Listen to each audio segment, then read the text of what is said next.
get to the bag, ayy. Got the foot on the gas, pedal to the metal when the lane moving fast, ayy.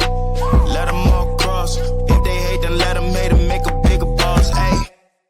Hey guys, before we jump into the episode, I wanted to let you know it is brought to you by Denim. As a business owner myself, I personally know the importance of financial stability and preserving cash flow to help navigate through any freight market.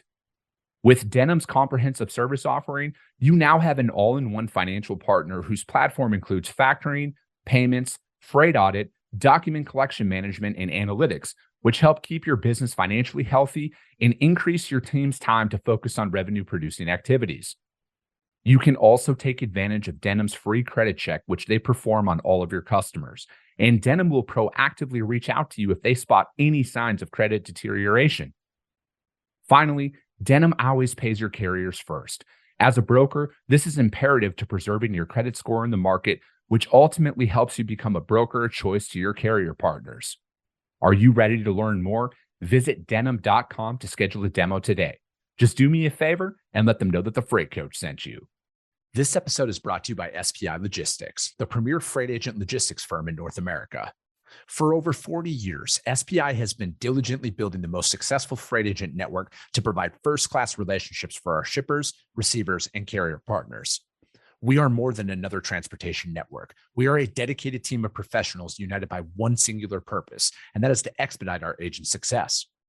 All of our agents are set up for success on day one, as they are provided with a full suite of support staff that is ready to assist them with everything from after-hours emergencies to financial and administrative needs on a no-fee basis.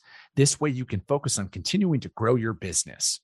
There is no financial risk to start, and you have the ability to earn up to 75% in commissions. If you are looking to take control of your financial future and build your business with the backing of one of the most successful logistics firms in North America, visit www.spi3pl.com to learn more. Do me a favor and let them know that the Freight Coach sent you. What is up, ladies and gentlemen? We are back. We are live. It is the Freight Coach Podcast, the top podcast in transportation, coming to you guys every single weekday. 8:30 a.m. Pacific, 10:30 Central to break down some industry headlines. But most importantly, you guys provide some actual insight with what you can do with all of this information. If this is your first time tuning in, welcome. This is the real side of freight, ladies and gentlemen. And I say that before every single show. And what I mean by that is I only speak with transportation professionals because at the end of the day, you guys, I want to talk to the right individuals who have done what you're looking to do or who are currently doing what you're trying to achieve. So you can take that information, apply it, utilize it, and see a meaningful difference in your business and your life. Happy Good Friday, everybody. For those of you out there who observe Good Friday and Easter and everything, it's going to be a holiday weekend here. A lot of places are not going to be open today or are definitely closing early for the weekend to try and get out and enjoy that. So get ahead of it, you guys, with your appointments, phone calls for your sales calls and everything else, and do all that fun stuff. But with that being said, you guys, I got my literal favorite segment of the entire month. And it's Financial Fridays today, you guys, because at the end of the day, I'm damn near financially illiterate for the most part. And Sean with Denim is back to educate us on all of this stuff. So Sean, thank you so much for taking the time to join me today, man. Good Friday it is, man. I tell you what, it's an extra Good Friday because my Lenten sacrifice, good Catholic boy, good Irish Catholic boy, has been, I've been on the wagon. And so I'm ready for Easter. I'm ready to rip. You're ready to rip. I don't want to ask what you gave up for Lent or anything, because that might be a personal choice. No drinking. No, I've been sober for my since with the exception of St. Patrick's Day. Okay, like everybody's got to carve out somewhere, you know. Dude, congratulations on that, man. 40 days of that is no joke at all. I'm not gonna lie, it was very intimidating to start. Yeah, and I think you're sober too, is that right? Dude, I've been sober for over 2 years now, so yeah, I know what you mean. It was hard at the beginning, and then it sort of just kind of became part of the rhythm. I don't feel like I've got a good sober, like a good drink though, like to go. Everybody goes to the bar. What do you do?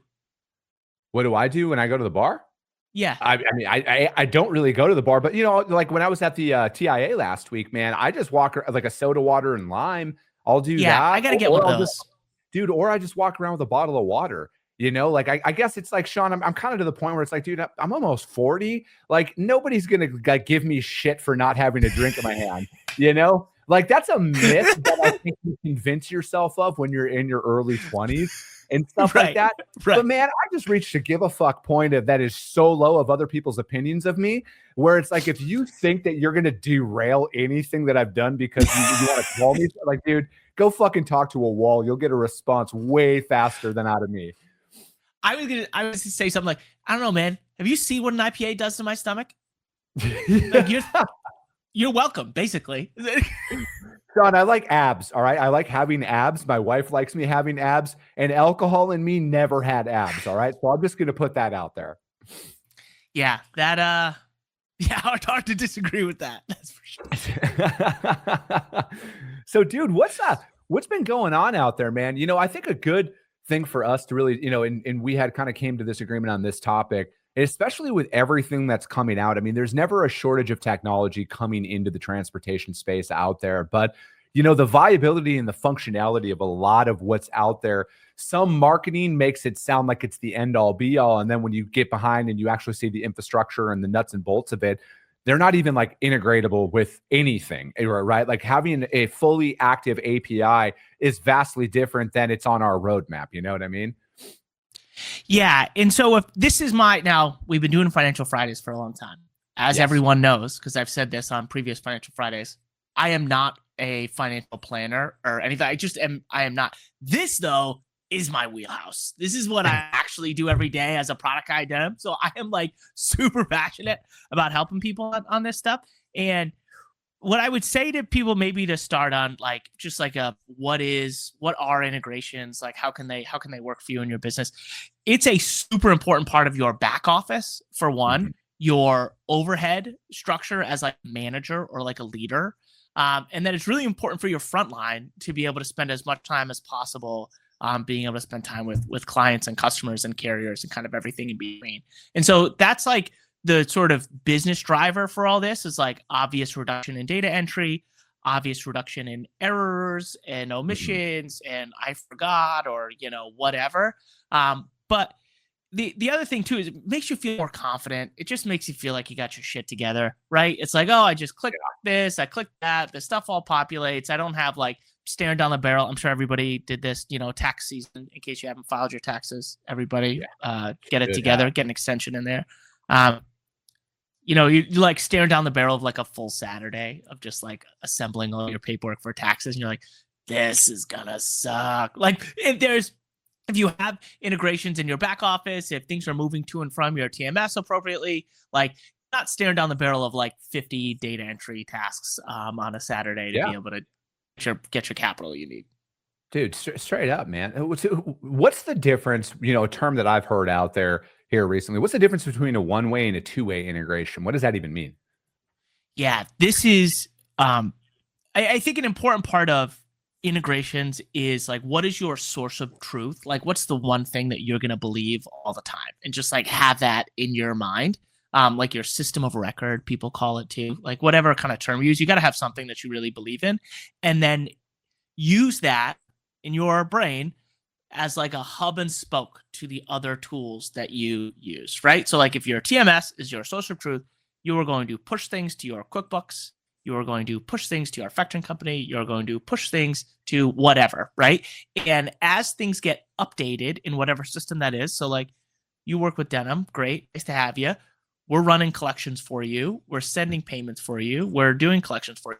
And so you need to be able to have that information come back so that your system of record, your source of truth has like the current information all the time, right? So this two-way integration is being able to send, here's my load. I want you to go factor this Denim to like, okay, the payments have been applied to my carrier.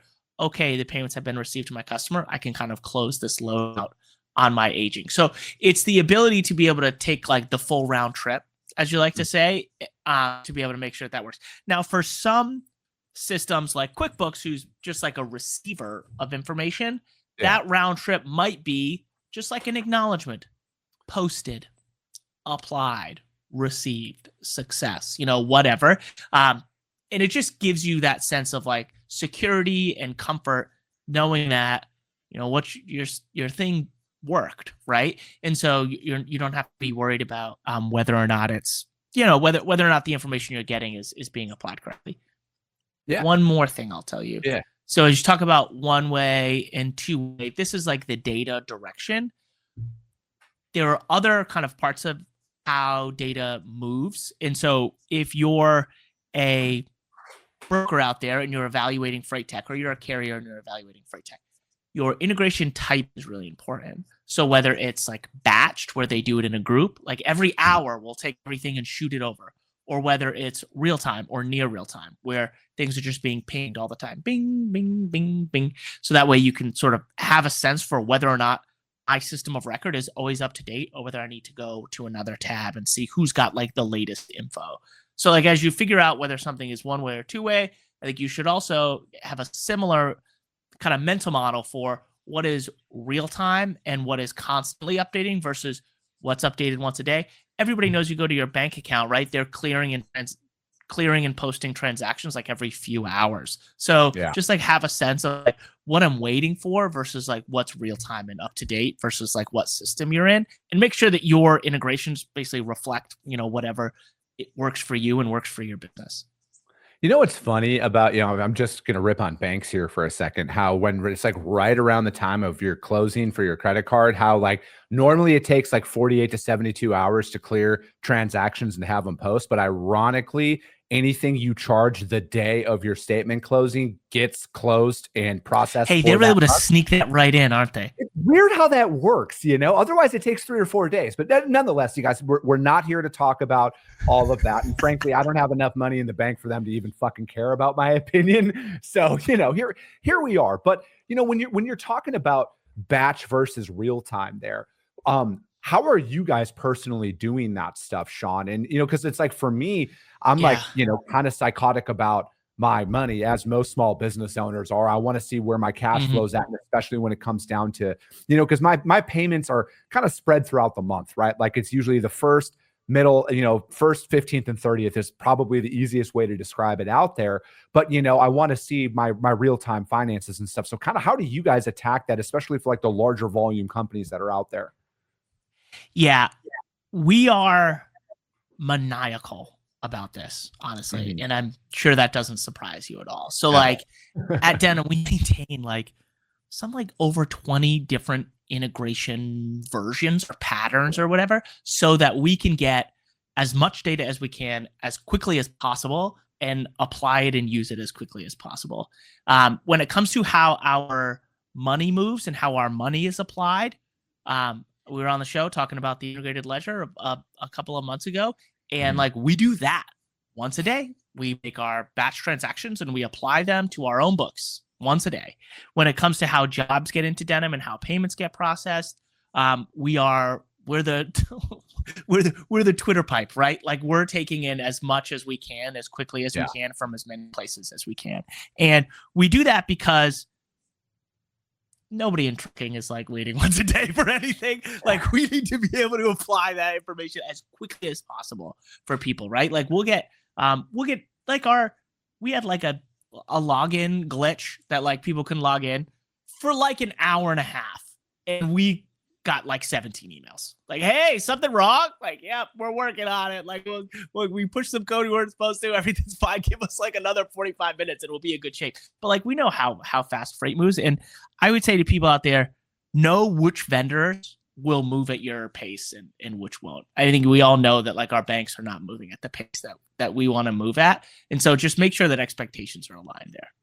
No, I'm right there with you, man. Cause like everything for me, I am so insanely focused on efficiencies inside of my organization. How do I shave 5 minutes off of my normal task, 10 minutes off of my normal task to free up more time for revenue producing activities, right? Like I'm reading this book right now called Fanatical Prospecting. I think everybody who works in sales should pick it up and read it. And it helped, talking about batching where but this is just from like an outbound sales perspective where it's like, start batching your calls, right? So it's like, I block out my first hour of my day first 30 minutes of my day is always updating all of my in-transit shipments, pickups and deliveries for the day and everything that we got going on. The next hour is dialed in for cold calling every single morning. And I was averaging, anywhere from 25 on a good day, maybe 30 in an hour is where I was getting from an outbound calls perspective. And after reading this book, it was like, hey, batch your calls, preload 5 numbers at a time, because I always like to have the company's website up when I'm calling them, because I like to actually talk to them about their product, not just, hey, I have a pulse and move freight, you should let me quote. So I'm out there doing it. Hey, I've got trucks in your area right now, just FYI. Yeah, exactly. Like literally right now, this second.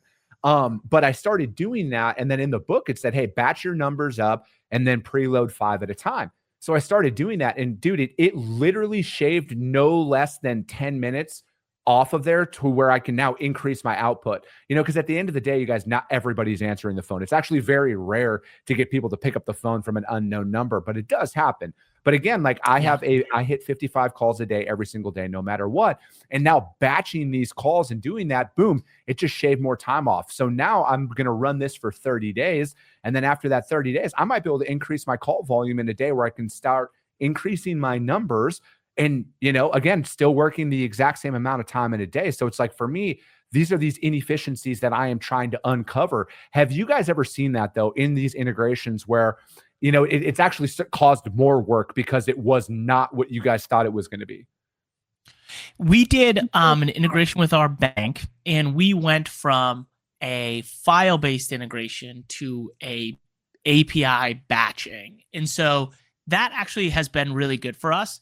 This was something we used to have to upload. I think people might remember the term called like a Nacha file, where you upload this giant file and the bank processes the file. And so now we do it API-based, and we create these payment batches 15 minutes before the bank window cuts off, and we just grab all the payments we have, we create a batch, and we shoot it over, and that's our routine for every payment window every single day. And so that has been really helpful for our team, because we have credit decisions we need to make, there's tickets we need to answer, there's whatever, and so they know that they block on their calendar 30 minutes before the payment window, make your batch, submit your batch, and that's how we make our payments every day, right? It's just like religion. You've got to make that payment batch. And so that's been really helpful for us. As far as how things maybe haven't gone over as well, I think let's just like flat file integrations are hard. Like I think they've been around forever, but like people shooting CSV files around the internet, like there are zillions of them being moved every single day. EDI files, I think we don't have to go into that, but like I think it's another kind of similar high volume file-based integration structure. I think those are really difficult to process because it is hard to get like the acknowledgement that a file was received, or like a like feedback that like what you did worked or was correct. And so those tend to be a little bit more tricky. We have built in stuff like auto sending emails if something doesn't process, if you've got a parentheses in the wrong spot, or a comma that isn't formatted correctly, or God forbid a name is the Freight Coach, comma, Inc. thing blows up, the world turns into flames. And so I think there's like some reliability problems that are always like kind of tricky. So like knowing what's under the hood, I think is an important part of like how you think about your integrations, and like whether or not you have like the reliability and resiliency of what you're looking for. Dude, I've started hearing the term, I think it's Frankenstack, thrown out there. Oh, that's amazing. I haven't heard that before. I love that. What is that? Like, can you break that down, man? I can, like, yeah. Yeah. I know this is a term. I know exactly what someone's talking about, and I've never heard it before. So the Frankenstack is fantastic. That's a fantastic term. The way that I would describe that is if you have maybe a like a Google Drive that's shared, or like maybe you're using Teams or maybe whatever, and you like will glue a bunch of triggers together. Like if this email hits this inbox, then forward it over to this SaaS tool, which then takes it over here and turn the data from a CSV file into like a packet, and then apply the packet to this SaaS tool, and then your quote gets answered or something like that, right? There's like 7 little like duct tapey things. I think we have a huge respect for like the Zapier gang. Like we use a ton of that stuff internally for our own tooling. We don't use a lot, we don't use it very much for like production stuff, but for like our own internal tooling, we do a ton of that low code stuff. It's amazing. I have like I'm sitting on a take right now. I'm not ready to, it's not fully baked, but I'm reserving it. I'm squatting on it. The take is the new age, like company operator is going to be always like part salesperson, part people leader, inspirer, and I think it's going to be part like low code, vibe code type person, like somebody who can sew a bunch of these different tools together. Because if you're trying to like make change happen in a business, or you're trying to do something different than how you work now, you need to be able to get your tooling to line up with your people and your process, and you need to be able to have the leadership, people skills, and the technical chops to be able to do it. Because we're not like Freight Coach LLC does not have a software development team of like 25 people. And I would say that that's the same for 99.99% of businesses out there. But the technology is too powerful to just sit on the sideline. So you've got to be able to figure out a way to make that work for you and your business. And so that's my take on sitting on the new age operator. Yeah, it's you know, I mean, obviously I interview a lot of different people for this show, and there's a lot of really emerging and good technology that's out there where it's like from an operational efficiency standpoint, you know, because for me, it's like, dude, I'm always like, all right, how do I do more with less? You know, like how do I increase my outputs in any way I possibly can with less headcount and everything that comes along with it? That's not saying I don't want to hire people, but like at the end of the day, I want to arm my people with the right tech stack to increase their outputs. Because again, I always like to interject, none of my companies will ever have capped commissions. All of my sales reps will be able to make as much money as they possibly want in their heart desires, right? But, you know, I look at a lot of this stuff, man, and then, you know, as somebody who's had their identity stolen in the past, and I spent a long time fixing that just to get all that shit removed and stuff, like security is the first thing that comes to my mind with everything from a financial standpoint, like your internal processes, all of that shit. So it's like, how does this protecting my data, right? Like, how does this protect my customers' data, my carrier's data as a broker, all of that stuff? Yeah, I think not only from a data standpoint, but I think it also, if these things run awry, not only can they share data to people they shouldn't supposed to be shared to, but they can also kind of steal your time, and all of a sudden you're not working anymore. You're keeping this duct tape and glue thing, the grease on the wheels, you know, properly applied, and all of a sudden all you're doing is fixing shit all the time. So like, I think there's a lot of risk associated with automation. Don't share passwords with people. Like create a separate username and password for automation related stuff to the extent that you can. I think that's like generally good practice, because if you reset the password, then you know that all your shit is shut off, right? So like if you can create little like controls and safeguards like that, I think that's like a really important thing. The other thing is be smart about what you're automating. So like the Frankenstack is like not something you're gonna want to do with driver's licenses or voided checks or whatever. Like be smart about what you're using to automate where, and be careful with like we send invoices through like random stuff all the time, because that like there's nothing sensitive in an invoice. Like invoices go everywhere, right? It's got like a total amount due, it's got a due date, and maybe have some codes in it that's not going to mean anything to like 99.9% of the world. So like we're totally fine using that sort of stuff to be able to create some bespoke solutions for people if things are like kind of funny.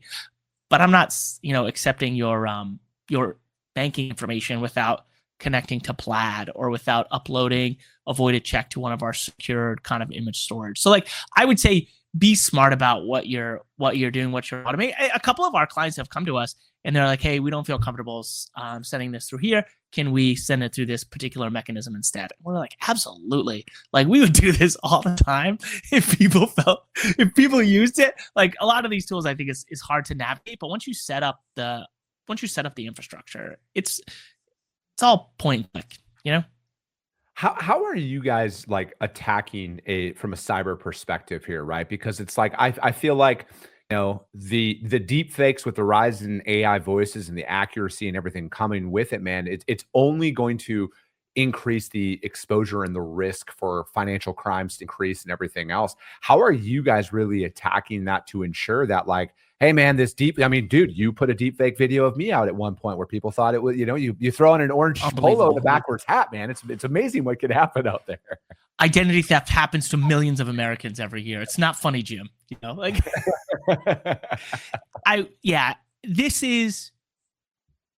it's a fucking race, man. It's like a rat race, and we're on the wheel and we're always chasing new stuff. And the reason why we're always chasing new stuff is that there's always new stuff happening, right? And so we are trying to be really smart about this, and our people we tend to inject people into stuff where we need like an extra control, like, oh, give us a call, reply from this email. Like if you kind of give somebody like what is a normal request, I think it might throw somebody who's trying to impersonate or somebody who's trying to be able to get do something they shouldn't do, to like think twice about it. And so injecting people, like we do samplings on like manual samplings on documents, in addition to the automated checks that we do manual samplings on payment settings. We require evidence. There's some cool startups out there. I think that there's one in one of our sister kind of companies from Crosslink Capital does image. It's like an image metadata analysis tool. We haven't used it yet, but we're like thinking about it. And basically you feed this SaaS tool an image and it's like, oh yeah, this image was created from this software based in this country, from published on this date. And it gives you a ton of information that's totally invisible to like any normal person when they're looking at a picture on the internet. And so that's like something we're starting to flirt with, is like using some different tools like that to be able to verify authenticity, right? It's as many different ways as we can. Cause like the other thing is we tend to have a lot of teeth in factoring. So like we have like, maybe we don't catch you on this invoice, but we might get the next one. And maybe this is the wrong customer here, but we'll get them on the next pay term. And so I think just having a lot of hedging is an important part, because it's not an if, it's a when on a lot of this stuff. And so we just are always vigilant, and we're always like keeping lines of communication open and keeping kind of exposure so that we can, lever it if we need to. What can people do to spot a lot of this, right? Like again, there's a lot of stuff that's coming at a lot of people, and there's a lot of solutions that sound phenomenal on paper, but how can a business owner who maybe doesn't have all the answers to a lot of this stuff stop from getting taken advantage of because a platform is not what they say it is? Yeah. You're going to love this because I know you live it every day, but like, I think a lot of this stuff happens to people because they don't like pick up the phone, or they don't want to like talk to a human, or they don't want to reach out to human beings to like confirm a piece of information or whatever. And they sort of just pass stuff through. So like, that's my biggest piece of advice is like, be thoughtful about where you're injecting the human in the loop in this, in all of your processes. Like your SaaS tools are great. They can be a big help, but like, look at where the domain is on the email, confirm the phone number matches the phone number that's on the website, make sure the website is the real website and it's not .xyz or whatever it is. So like use your sort of awareness and like have your head on a swivel and combine it with like, yeah, no problem. You hang up, call the number back. Hey, is Rob available? Right? It's like not that complicated. Like there's some of this stupid, simple stuff out there that people can do is, like it's easy. It sounds silly, but like taking maybe that extra step, or if something doesn't smell quite right, like maybe taking a step or two to verify, super important and can yield great fun. Worst case scenario, hey, yeah, thanks for taking my call. Just wanted to make sure this was the right number for you. I didn't have it written down correctly, so just want to double check. Thanks so much. All right, I'll talk to you soon. It's that easy. Like it doesn't have to be that complicated. No, I'm right there with you, man. And I think like if you're out there, like you should ask for a reference list for anybody. If I was starting from zero again, and like I was coming in and, whether it's an attorney or any vendor that you possibly are going to partner with, you should ask for references of the people of their current customers who are utilizing their services that they can speak with about that, because at the end of the day, if they don't have any references, that is red flag number one. Like if they're like, oh, you don't need, blah, blah, blah, or you go to our website, there's review. Fuck that. All of that stuff can be bought and paid for. I want to talk to actual real people who are using that stuff. And then another thing I would do, go to social media. At the end of the day, if they don't provide anything, which that would like, if you can't provide me references, I'm not going to sign to work with you under any circumstances. But say you're a little bit more trusting than I am. Go to their social media, see who's commenting on their posts, engaging on their content, send them a DM. Hey, are you an actual user? I'd love to learn about your experiences. Do anything besides signing on the dotted line without doing your research. Because at the end of the day, just like with everything, when you are in charge of an organization, whether you own it, CEO, leadership, whatever it is, it's on you at the end of the day to do your due diligence for literally any decisions that you are going to make for your company. Because especially when it comes to financial commitments or banking information, dude, that is the literal fastest way that you can lose your job in that instance. Think about the value of a full pipeline. Like if you have nothing in your pipeline, it's really easy to say, oh, I'll skip the reference, I'll take this load and I'll move on. Or, oh, I'll hire this candidate because I don't have any others. And so I don't really feel great about it. Oh, I got to work with this vendor because I didn't really evaluate any others and I don't have a lot of time. Like in any aspect of being a business owner and needing to make a hard decision, having a pipeline makes those decisions like you have way more confidence, right? Because you can move at the pace that you want to move at. You can say no to stuff and it's not going to kill you. Like get a full pipeline in any aspect of whatever decision you're making as a business. Couldn't agree more. Sean, as always, thank you so much for taking the time, man. I appreciate you. How does anybody reach out to you to find out more about what you guys got going on at Denim? Find us at denim.com. Send me a LinkedIn invite, Sean Smith on LinkedIn. My full name is not Product Sean, contrary to popular belief. So if you find me, Sean Smith on LinkedIn, I get the Orange Crew, Orange Shirt Gang sends me requests all the time. I appreciate it. Keep it coming. Hell yeah. I love it, man. Sean, thank you so much for joining. As always, you guys, if you got value in what you heard, which you better have after this one, you guys, and you're not subscribed, subscribe to the show, you guys. If you're feeling really ambitious as well, rank the show on iTunes and Spotify, because if you saw value, that's how your network's going to see value as well. I appreciate you guys. I love you guys, and we'll be talking to you soon.